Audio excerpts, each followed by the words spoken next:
Hello friends, good morning. आज हम एक फ्लूइड मैकेनिक्स का इम्पोर्टेंट टॉपिक है डार्सी-वेईसबाक इक्वेशन, तो उसके रिगार्डिंग बात करेंगे। और ये इम्पोर्टेंट इसलिए क्योंकि कॉम्पिटिटिव एग्जाम्स में इससे रिलेटेड क्वेश्चंस आपको मिल जाएंगे, है ना। इससे रिलेटेड क्वेश्चन मिलने का मतलब ये है either numericals can be asked directly from this equation, और इसका जो डेरिवेशन है उसमें से कुछ क्वेश्चंस आपको पूछे जा सकते हैं, अजम्पशन में से पूछा जा सकता है, या डार्सी वेईसबाक इक्वेशन किस लिए यूज़ करते हैं। तो इस तरह के क्वेश्चंस इसमें बनते हैं, ठीक है। तो फॉर द टाइम बीइंग मैं आपको बता देता हूँ कि Darcy Weisbach equation basically use करते हैं in order to calculate the head loss due to friction, ठीक है। डार्सी वेईसबाक इक्वेशन का काम होता है head loss due to friction को फाइंड आउट करना, ठीक है। अब हम बात करेंगे कि how we can drive the expression for Darcy Weisbach equation. तो यहाँ पे हम एक पाइप कंसीडर करते हैं, है ना। And this pipe is of uniform cross sectional area, ठीक है। और कुछ अजम्पशंस हैं यहाँ पे, जैसे जो फ्रिक्शनल रेजिस्टेंस है वो वेरी करता है वी की पावर एन, है ना। फ्रिक्शनल रेजिस्टेंस जो वेरी करेगा वो वी की पावर एन, मतलब जिसमें एन की वैल्यू क्या हो सकती है 1.5 से लेकर 2 हो सकती है। ये ऐसा एक्सपेरिमेंटली ऑब्जर्व किया गया है, इसलिए हमने यहाँ पे लिख दिया है। और जो फ्रिक्शन रेजिस्टेंस होता है वो डेंसिटी के डायरेक्टली प्रोपोर्शनल होता है, proportional to area surface in contact, ठीक है। जो सरफेस इन कॉन्टैक्ट होता है उसके एरिया का डायरेक्टली प्रोपोर्शनल होता है, ठीक है। अगला अजम्पशन इसमें ये भी है कि हम फ्लो को स्टेडी कंसीडर करते हैं, और एक अजम्पशन ये है कि फ्लूइड को हम इनकम्प्रेसिबल कंसीडर करके चलते हैं। तो चूंकि मुझे हेड लॉस फाइंड आउट करना है तो हम क्या करता हूँ, यहाँ पे दो मैंने एरियाज कंसीडर कर लिए, एक यहाँ पे 1 1 है और एक एरिया यहाँ पे 2 2 है, ठीक है। कुछ फ्लो के पैरामीटर मान लेते हैं, जैसे 1 1 पे जो फ्लो का पैरामीटर ये प्रेशर P1 है, यहाँ पे वेलोसिटी U V1 है, और यहाँ पे जो डेटम हेड है वो Z1 है। इसी तरह सेक्शन 2 2 पे मैं कंसीडर कर लेता हूँ, सेक्शन 2 2 पे जो प्रेशर है वो P2 है, वेलोसिटी V2 है, एंड डेटम है Z2, ठीक है। Now what I will do, I will apply the Bernoulli equation at 1 1 1 and 2 2, है ना। 1 1 और 2 2 पे मैं बर्नौली इक्वेशन अप्लाई करूंगा। तो आपको मालूम है कि, और ये बर्नौली इक्वेशन मैं किसके लिए अप्लाई करूंगा, I am not going to apply it for the not for the ideal fluid, I am going to apply it for the real fluid. तो रियल फ्लूइड होगा तो उसमें head loss due to friction भी आपको consider करना पड़ेगा। तो इसमें P1 upon rho g plus V1 square upon 2G plus Z1 equals हो जाएगा P2 upon rho g plus V2 square upon 2G plus Z2 plus HF क्या represent कर रहा है, head loss due to friction. जब fluid यहाँ से यहाँ फ्लो होगा तो there will be some loss of head when it will flow through this pipe, and this loss of head will occur due to friction, that's why it is called as head loss due to friction, ठीक है। इसलिए इसको head loss due to friction बोलते हैं। तो इस pipe में हमने क्या कंसीडर किया है कि पाइप का जो लेवल है वो दोनों तरफ सेम है, हॉरिजॉन्टल लेवल है दोनों तरफ सेम है, इसलिए Z1 इक्वल Z2 हो जाएगा। और पाइप का जो एरिया है वो यहाँ पर एरिया और इस जगह एरिया दोनों जगह सेम है। इसका मतलब एरिया सेम होगा तो आपने कंटिन्यूटी इक्वेशन पढ़ रखा है A1 V1 equals A2 V2। तो यदि एरिया सेम होगा तो वेलोसिटी भी दोनों जगह क्या होगी, सेम होगी। इसका मतलब V1 आपका किसके इक्वल होगा, V2 के इक्वल होगा। तो ये Z1 Z2 कैंसिल आउट हो जाएगा, V1 V2 कैंसिल आउट हो जाएंगे। तो इक्वेशन यहाँ पे क्या बचेगा, P1 upon rho g equals P2 upon rho g plus HF। मैं इसको दोबारा से बता देता हूँ, Z1 Z2 इक्वल होंगे क्योंकि दोनों पॉइंट्स का जो लेवल है सेक्शन 1 1 और सेक्शन 2 2 इनका लेवल सेम है ना, हॉरिजॉन्टल से इनका लेवल सेम है, इसलिए Z1 Z2 बराबर हो गए। और चूंकि इनका एरिया, इसका जो एरिया है ये 1 1 और 2 2 पे वो समान है, इसलिए वेलोसिटी भी इन दोनों जगह पे क्या होगी, समान होंगी, एक जैसी होंगी। तो यहाँ पे आ जाएगा आपका P1 upon rho g equals P2 upon rho g plus HF। तो यहाँ से HF कैलकुलेट करोगे आप, head loss due to friction, ही आ जाएगा P1 upon rho g minus P2 upon rho g. यहाँ पे क्या रिप्रेजेंट कर रहा है, P2 अपॉन रो जी। तो एक इसको इक्वेशन नंबर 1 नाम दे दिए, इसको कुछ भी इक्वेशन नंबर नाम दे दिए। अब हम एक नया चीज़ कंसीडर करते हैं, एफ डैश, ठीक है। एफ डैश क्या रिप्रेजेंट कर रहा है, एफ डैश रिप्रेजेंट कर रहा है फ्रिक्शनल रेजिस्टेंस पर unit area per unit velocity, ठीक है। अब इसमें यदि मैं फ्रिक्शनल रेजिस्टेंस में एरिया का और वेलोसिटी का मल्टीप्लाई कर दूं तो आपका फ्रिक्शनल फोर्स आ जाएगा, ठीक है। क्या आ जाएगा, फ्रिक्शनल फोर्स। तो आप यहाँ पे देख पा रहे हो F1 का नाम देता हूँ फ्रिक्शनल फोर्स, फ्रिक्शनल फोर्स। तो इसमें एफ डैश और एरिया कौन सा होगा, बेसिकली ये वाला एरिया होगा, ये सरफेस, इस सरफेस पे आपका फ्रिक्शन अगर होगा तो इसका एरिया हो जाएगा pi D L, pi D A वाला area into L, pi D L हो जाएगा इसका एरिया। और हमने ये मान के चला है कि जो फ्रिक्शनल फोर्स है वो वेलोसिटी की वी एन के डायरेक्टली प्रोपोर्शनल है ना, वेलोसिटी की वी एन के डायरेक्टली प्रोपोर्शनल है। और ज़्यादातर केसेस में आपको जो एन की वैल्यू है we have to consider it as a two. तो यहाँ पे एफ डैश होगा इंटू एरिया इंटू वेलोसिटी, तो इसको एरिया का multiply F pi D L हो जाएगा और वेलोसिटी क्या हो जाएगी वी स्क्वायर। तो यहाँ पे ये आपका एफ वन आ गया F dash pi D L into V square. ठीक है, अब इसमें लगाएंगे न्यूटन का सेकंड लॉ।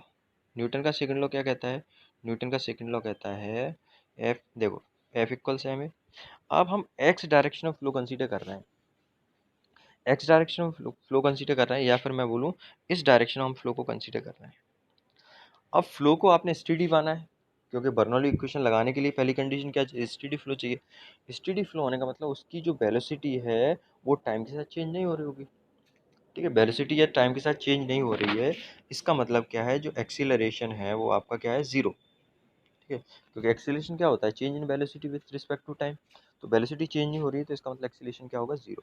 अब न्यूटन लॉ के इसमें इसलिए मैंने लिखा हुआ है फ्लो स्टेडी है, स्टेडी फ्लो होने से लोकल जो एक्सीलरेशन है वो क्या होगा? जीरो होगा। अब फ्लो निकालना है एक्स डायरेक्शन में। ठीक है, तो एफ इक्वल से हमें होता है न्यूटन सेकंड लॉ से। ठीक है, तो यहाँ पे ए जीरो है, इसका मतलब नेट फोर्स लग रहा होगा जो एक्स डायरेक्शन वो क्या होगा? जीरो होगा। ठीक है, नेट फोर्स क्या होगा? जीरो होगा। अब मैं यहाँ पे सारे फोर्सेस कंसीडर कर लेता हूँ। जैसे इस ये है तो इस पे एक प्रेशर फोर्स लग रहा है इस डायरेक्शन। प्रेशर फोर्स का आपको मालूम है प्रेशर फोर्स कैसे लगता है?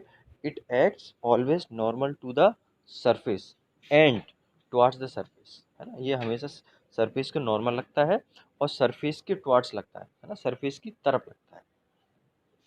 तो यहाँ पे इसका एरिया हो जाएगा P1, ये प्रेशर P1 है, प्रेशर में एरिया का मल्टीप्लाई कर दें तो फोर्स आ जाएगा। तो ये वाला फोर्स हो जाएगा P1 इंटू ए, यहाँ पे जो फोर्स एक्सर्ट हो रहा होगा है ना, लेफ्ट टू राइट बोल सकता हूँ मैं, तो P1 ए हो जाएगा।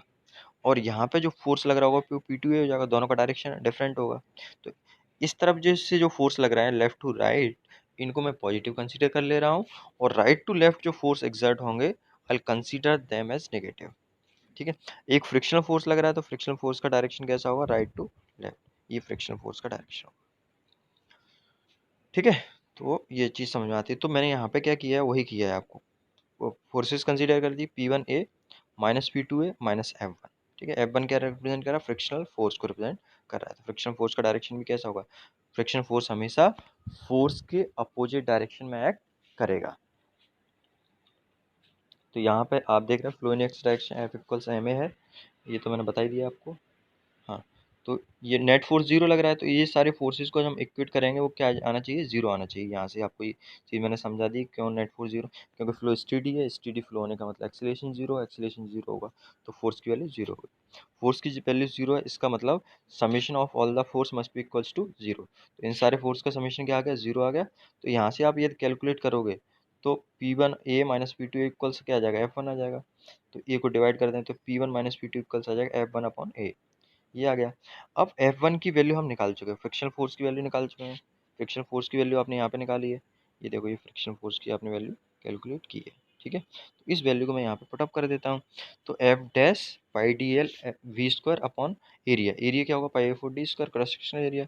तो इसको आप कैंसिल आउट करेंगे तो P1 माइनस P2 आ जाएगा आपका 4 F dash L V square rho G D, है ना। एफ डैश का आपको मालूम है frictional force per unit area per unit velocity upon rho G T, है ना। और ये सारे नॉमेनक्लेचर मालूम, एल क्या है? लेंथ ऑफ पाइप है, वी क्या है? वेलोसिटी है, रो क्या है? डेंसिटी है, जी है acceleration due to gravity and D is the diameter of the pipe. अब यहाँ पे एक नया टर्म डिफाइन करते हैं, ये आपको, this is something which you have to remember, F dash upon rho, इसको coefficient of friction upon two, ये ठीक है, ये इसके बाद इक्वल होता है, F dash upon rho equals होता है, या मैं बोल देता हूँ, मैंने एक नया टर्म डिफाइन कर दिया, F dash upon rho equal C F by two, इसमें सी एफ रिप्रेजेंट कर रहा है कोफिशिएंट ऑफ फ्रिक्शन।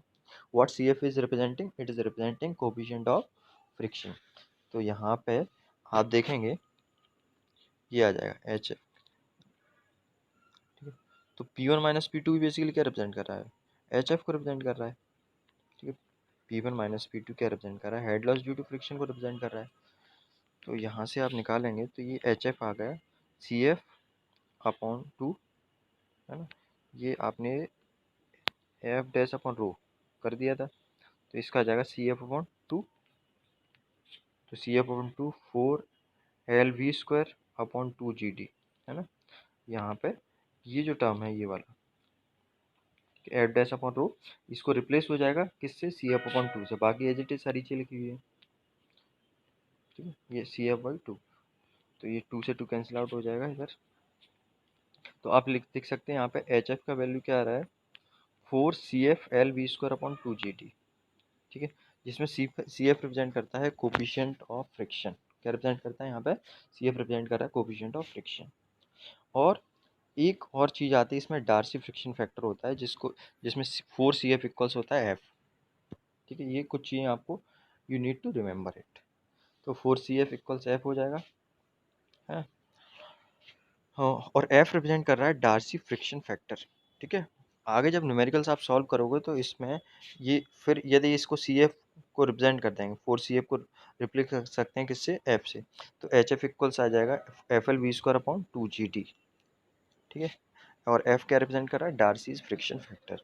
और फ्रिक्शन फैक्टर को कैलकुलेट करने का जो फॉर्मूला होता है वो रेनॉल्ड्स नंबर से आप फ्रिक्शन फैक्टर को लेमिनार फ्लो के लिए कैलकुलेट कर सकते हैं। F इक्वल्स होता है 64/RE, जिसमें RE रिप्रेजेंट करता है रेनॉल्ड्स नंबर का आपको मालूम है क्या फॉर्मूला होता है कैलकुलेट करने का, रो BD/μ। कुछ इंपॉर्टेंट पॉइंट है इसके रिगार्डिंग, ये जो इक्वेशन है it is valid for both laminar as well turbulent flow. तो F इक्वल 64/RE हो जाएगा लेमिनार फ्लो के लिए, है ना। और एक ये भी होता है CF इक्वल्स क्या होता है, F/4। तो F की वैल्यू क्या है, 64/RE, तो यहाँ पे ये आ जाएगा 4, ठीक है। 64/4 इंटू RE हो जाएगा, तो 64 4 कैंसिल आउट, 16/RE हो जाएगा। मतलब कोफिशिएंट ऑफ फ्रिक्शन निकालना है तो उसके लिए ये फॉर्मूला यूज़ करेंगे 16/RE। फ्रिक्शन फैक्टर आपको डायरेक्टली कैलकुलेट करना है, then you will utilize this formula 64/RE. So this is it. In the next class we'll solve some